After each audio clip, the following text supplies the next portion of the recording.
पाटकळच्या ज्योतिर्लिंग कॉलनीमधील ग्रामस्थ पानंद रस्त्यांपासून वंचित। प्रशासनाचा खेळखंडोबा। 3 वर्षांपासून रस्ता मिळत नसल्याने ग्रामस्थ आक्रमक। महायुती सरकार एकीकडे शेतकरी हिताचे निर्णय घेत असून पानंद रस्ते खुले करावेत असे थेट निर्देश महसूल मंत्री चंद्रशेखर बावनकुळे यांनी दिले असले तरी सातारा या जिल्ह्याच्या मुख्यालयापासून अवघ्या 6 किलोमीटर अंतरावर असलेल्या पाटखळ गावातील ज्योतिर्लिंग कॉलनीमधील ग्रामस्थ मात्र पानंद रस्त्यांपासून वंचित राहिले आहेत।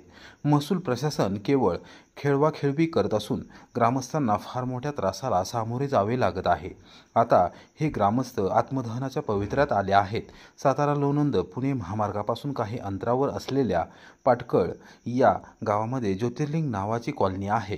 या कॉलनी परिसरातील ग्रामस्थांसाठी नकाशावर पानंद रस्ता आहे, मात्र हा रस्ता जाणीवपूर्वक अडवण्यात आल्याने गेल्या 3 वर्षांपासून ग्रामस्थांना विशेष करून महिलांना विविध समस्यांना सामोरे जावे लागत आहे। शासन दरबारी सातत्याने प्रयत्न करून देखील गेली 3 वर्षे हा रस्ता खुला करण्यात आलेला नाही। हे फार मोठे दुर्दैव आहे असा आरोप शिवसेनेच्या महिला आघाडीच्या तालुकाध्यक्षा रुपाली नितीन शिंदे यांनी केला आहे। याबाबत त्यांनी पत्रकारांना सांगितले की सातारच्या तहसीलदारांच्या आदेशान्वये रस्ता खुला करून देण्याचा वडूत येथील मंडल अधिकारी यांनी केवळ कागदोपत्री प्रयत्न केला आहे। मंगळवारी सकाळी 11 वाजल्यापासून ज्योतिर्लिंग कॉलनीतील ग्रामस्थ विशेष करून महिला ज्योती विलीन शिंदे, पद्मा चंद्रकांत शिंदे, स्वप्नाली आनंद क्षीरसागर, विद्या विवेक शिंदे, मीरा शिवराम शिंदे, राधा अशोक शिंदे, माया मारुती शिंदे, सुभद्रा बाबुराव शिंदे, रंजना कृष्णा शिंदे, सुरेखा संजय शिंदे, यमुनाबाई ज्ञानदेव शिंदे, रूपा विनोद शिंदे या थांबल्या होत्या। मात्र महसूल प्रशासन काही हल्ले नाही। अनेक वेळा प्रयत्न केल्यानंतर मंडल अधिकारी हे नावाला आले आणि पंचनामा करून गेले। गेली 3 वर्षे असाच प्रकार सुरू आहे। त्यामुळे आम्ही जीवन जगायचे तरी कसे? शासनाच्या आदेशाला जर केराची टोपली दाखवली जात असेल आणि जिल्हाधिकाऱ्यांपासून ग्राम महसूल अधिकाऱ्यांपर्यंत सर्वजण जर दुर्लक्ष करत असतील तर त्याला जबाबदार कोण, असा सवाल या महिलांनी केला आहे। आता आम्हाला आत्मदहन करण्याशिवाय पर्याय उरला नाही, त्यामुळे आम्ही शांत बसणार नाही। येत्या काही दिवसात प्रशासनाला त्यांची जागा दाखवून देऊ असा इशारा या महिलांनी दिला आहे। नमस्कार, मी रुपाली नितीन शिंदे, शिवसेना महिला आघाडीची मी पदाधिकारी आहे तालुकाध्यक्षवर। माझा पानंद रस्ता खुला करण्याबाबतची एक केस होती। जो केस आम्ही 1.5 वर्ष झालं लढतोय। आजचा हा 13वा 14वा महिना आहे। निकाल झाला, आदेश झाला, अतिक्रमण हटवायला लोकांना सांगितलं, ते इथपर्यंत पोहोचले। पण राजकीय दबावामुळे जे काय कोण होते ज्यांचं अतिक्रमण हटवायचे ते राजकीय दबाव त्यांनी टाकल्यामुळं आमचा रस्ता खुला झाला नाही।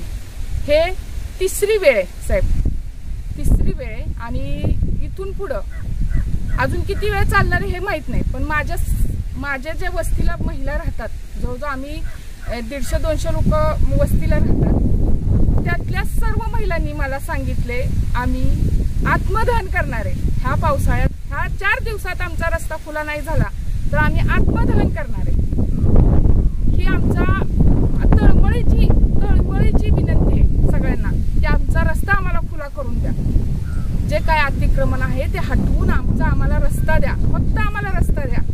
3 पिढ्या झाला, 3री पिढी, ही माझी 4थी पिढी। आम्ही चिखलात सिलेंडर डोक्यावर घेऊन रस्त्यापर्यंत येऊन, रस्त्याला गाडी उभी राहते, आम्ही बायका सिलेंडर डोक्यावर घेऊन आम्ही येतो आणि सिलेंडर देतो। बरं, ती काय महिन्याला आम्हाला 1 सिलेंडर जातो।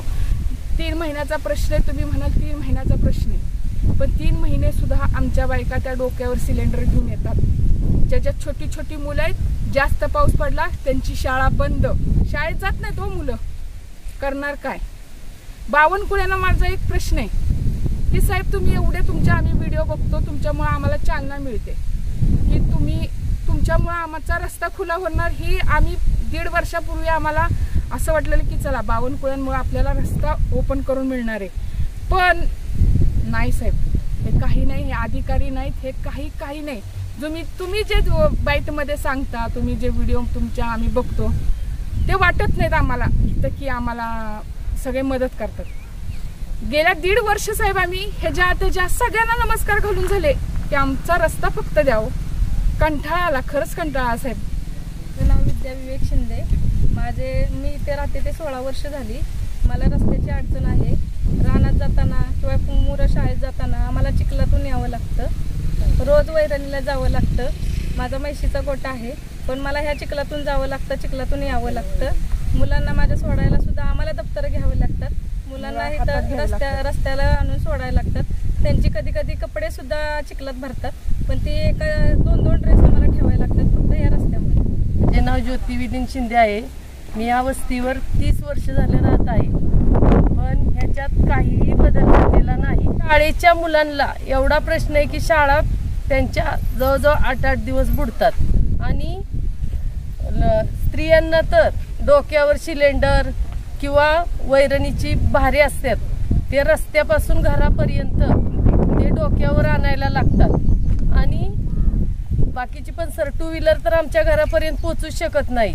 आणि सर 4 ते 5 महिने आमचे पाहुणे घरापर्यंत पोहोचत नाहीत कोण. आणि आमच्या वस्तीवर मयत झालं तरी त्या मैताला कोणी हजर राहत नाही चिखलामुळं.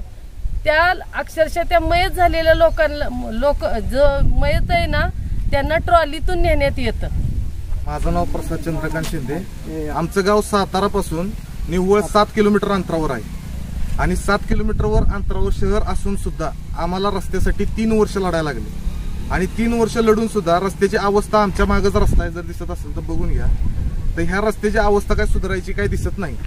आता ह्यामध्ये काही अशा लोकांचे रान आहे की काही जणांचे वॉर्ड असे आहेत की त्यात राजकीय लोक इन्व्हॉल्व आहेत. तर ह्यामध्ये राजकीय ताकद लावली जात आहे किंवा शासकीय खेळ खेळले जात आहेत आमच्याबरोबर, त्यामुळे आमचा रस्ता होत नाहीये. आणि आता काही ह्या लोकांना काही काम नसल्यागत रोज दर आठवड्याला ही लोकांनी तेच प्रोसेस करायला लागते. तहसीलदारला गेलो तरी बी आम्हाला तहसीलदारनुसारच नियमानुसार 4 दिवस 7 दिवस महिनाभर थांबायला लागते, तरी पण आम्हाला लवकर तारीख दिली जात नाही, काही केलं जात नाही. आता GR नुसार काही शुल्क भरायला आम्हाला अलाउड नाहीये. आम्हाला शुल्क नाही भरले तरी चालतात, पण तरी पण काही शुल्क आमच्याकडनं भरून घेतले जातात, भरायला लागतात. तर त्याचा कायच म्हणजे हाताला न काय येता आतापर्यंत आम्ही निव्वळ 50-60 हजार रुपये आमचे गेलेले आहेत. आणि आम्हाला काय कोणी राजकीय माणूस कोण पैसे देत नाहीये, कोण काय नाही. आम्ही हे सगळे घरगुती वर्गणी काढून हे सगळं काम केलं जाते. तर माझं एकच बावनकुळेंना म्हणणं आहे की पैसावाल्यालाच किंवा राजकीयवाल्यालाच फक्त रस्ता मिळतो किंवा न्याय मिळतो हेच जर खरंय तर मग आता आम्ही हे कामधंदे सोडून आता पावरच 2 नंबरचे धंदे चालू करतो. म्हणजे पैसे कसे भरतो पैशाने आणि मग रस्ता मिळवतो. माझे नाव हनुमंत विश्वास क्षीरसागर. तिबाच्या माळापासून हा रस्ता सध्या बंद आहे. जायला रस्ता नसल्यामुळं पुरा प्रवास 72 सालापासून आम्ही इथं राहायला आलो आहे. आज तागायत रस्ता नाही, चिखलातनं येणं जाणं चालू आहे. आणि त्यामुळे लहान नातवंडांना शाळेत घेऊन जावं लागतं. ते काय चिखलातनं जाणं नेणं त्यांना अवघड होऊन जातं. जर एखादा वयस्कर म्हणजे माझ्यासारखा माणूस आजारी पडला तर त्याला खांद्यावर उचलून घेणे आणि सडकं आणून उभं करणे एवढाच पर्याय राहिला.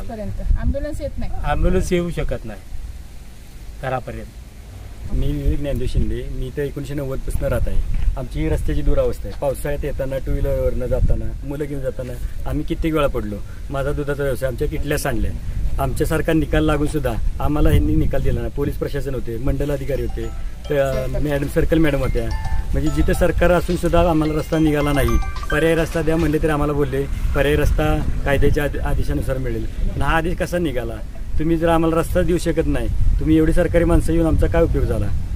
जर तुम्ही जर कायदा हा जर लेख्याटोकी पानन रस्त्याचा कायदा हा जर नुसता पुस्तकी राहत असेल तर ह्याच्यात काही एक उपयोग नाही. आम्ही सर्वसामान्य जनतेने काय करायचं? आमचं हाल कोण सोसणार आहे? ज्याचं ते झालं आम्हाला रस्ता सोसायला लागते. चिखलातनं काट्याकुट्यातनं माझी लहान मुलं येते, आमच्या सगळ्यांची लहान मुलं येते, लहान कोणाचं 2 वर्षाचं आहे, कोणाचं 8 वर्षाचं आहे. आम्ही इथून 40-70 नेताना ह्याच्यापेक्षा बेकार अवस्था असते. इकडे एवढं पाणी असतं, चिखलातनं गाड्या काढायच्या, आमची बैलगाडी काढायला लागते, गुरं न्यायला लागते. ती कोण त्याच्याकडे लक्ष देत नाही. प्रशासन काय जबाबदार करते? जबाबदार राहत. आमचे गोठा असून आमच्या गुरांना वैरण आणायला एकीकडे आमचा हा रस्ता सुद्धा बंद केला होता. का केला होता? तर आम्ही खाली बंद केला का तर आम्हाला न्याय मिळावा म्हणून.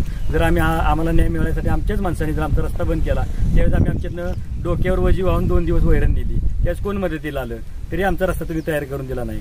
आज जर आम्हाला आमच्यासारखा न्याय न्यायानं आम्हाला जर रस्ता मिळत होता तरी तुम्ही सरकारी अधिकाऱ्यांनी काढून दिला नाही, आम्ही एवढं बोलून सुद्धा, तर ह्या कायद्यात म्हणजे आमच्यासाठी काय उपयोग आहे हा कायद्याचा? बावनकुळे साहेबांपर्यंत आमचा हा रिपोर्ट जावा एवढीच आमची सगळं ज्योतिर्लिंग वस्तीवरची सगळ्यांची इच्छा आहे. तरी सगळ्यांनी आम्हाला लवकरात लवकर मदत करा. आमच्या गावातील राजकारणी लोकांनी याच्यात पर्यायी म्हणजे हस्तक्षेप केल्यामुळे आम्हाला दोन्ही रस्ते पण मिळू शकत नाहीत. आमच्या गावातील राजकारणी लोक आहेत त्यांनी आमचा रस्ता अडवला, म्हणजे आम्ही डायरेक्ट नाव घेत नाही, ज्यांना माहिती आहे त्यांना माहिती आहे, सगळ्यांना माहिती कोणी अडवलं कोणी नाही. आमच्या आरोप प्रत्यारोप करते ती बोलते ती की तुम्ही यांच्या म्हणजे असं करू नका तसं करू, आम्ही तुम्हाला पर्याय रस्ता देतो. हा पर्याय रस्ता देतोय, पण तुम्ही बाकीच्यांचं पण म्हणणं मांडून घ्या ना. जर पर्याय रस्त्याला तुम्ही एकटा देत असाल, बाकीचे 10 जण नाही ती, माझ्या सख्या चुलत भावाचं घर जातंय, त्याच्याबरोबर या वहिनींच्या कुणाच तरी जाते, आम्ही त्यांचं वाचवतो या, तरी ते यांना म्हणणं नाही. म्हणजे कसं आहे, जे आमच्या बरोबर होते ते सुद्धा आमच्या बरोबर नाहीत, आता आमच्या विरोधी जाऊन बोलत आहेत. तर आम्हाला यासाठी आम्हाला एवढंच म्हणायचं बावनकुळे साहेबांना, ज्या यांनी सरकारी अधिकारी जे किंवा कोण असतील त्यांनी जे यांनी हस्तक्षेप केला त्यांना फक्त एवढंच माझी विनंती आहे की सांगावं साहेबांनी की आमचा रस्ता आम्हाला मिळावा, सरकारी असेल तो, आणि ज्यांनी कोणी खरेदी करून रस्त्यासाठी वेटीस आणला आम्हाला त्यांना पण सांगावं की बाबा तुम्ही तुमचा जर सरकार रस्ता तुमच्यात हाती जात असेल तर द्या, आम्हाला कोणाचं बांधकाम पाडायचं नाही, आम्हाला कोणाचं नुकसान करायचं नाही, आम्हाला जो आहे तो आमच्या हक्काचा 8 फुटाचा रस्ता द्या, एवढंच आमचं म्हणणं आहे. आमचं हाल सोसायला कोण येत नाही, आम्ही आमचं स्वतः हाल सोसतोय. ज्यावेळेस आमच्या घरातले कोण एखादी व्यक्ती वारते तर त्याच्यासाठी आम्हाला नदीला पाहुणेरावळी बोलावं लागते, ती घरी कोण येत नाही, त्यांच्याकडे खांदा धरायला आमच्याकडे माणसं मिळत नाही, ती अशी परिस्थिती आता चाललेली आहे. तर तुम्ही साहेब बावनकुळे साहेब तुम्ही आम्हाला थोडीफार मदत करावी, आम्हाला रस्ता मिळून द्यावा, आम्हाला न्याय द्यावा, एवढीच आमचं म्हणणं आहे. आमच्या वस्ती एकदा म्हणजे बघावे प्रत्यक्ष पावसाळ्यात काय हाल होतात ते, एवढंच माझं म्हणणं आहे. मदत करणार आहेत बोलतायत, तर लवकरात लवकर साहेब तुम्ही लक्ष द्या आमच्या रस्त्याकडे, एवढंच आमचं म्हणणं आहे.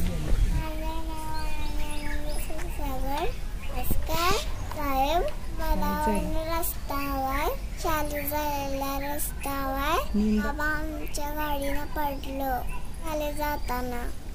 बाबूराव शिंदे, माझं वय आता जवळजवळ 82च्या पुढचं आहे. आमची ही 3री पिढी आहे. आम्हाला साहेब रस्ता पाहिजे.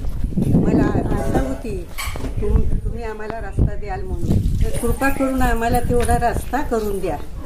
खाण्यात जाण्याचं म्हटलं तर गाडी काही इथं येत नाही, मला उचलून न्यावं लागतं दवाखान्यात न्यायचं म्हटलं तर तुम्ही लवकरात लवकर एवढा रस्ता आम्हाला हे करून द्या, खुला करून द्यावा, एवढीच आमची इच्छा आहे. बघा आमची ही 3री पिढी झाली अशा ह्याच्यात राहील. बाबूराव शिंदे, राहणार पाटकर.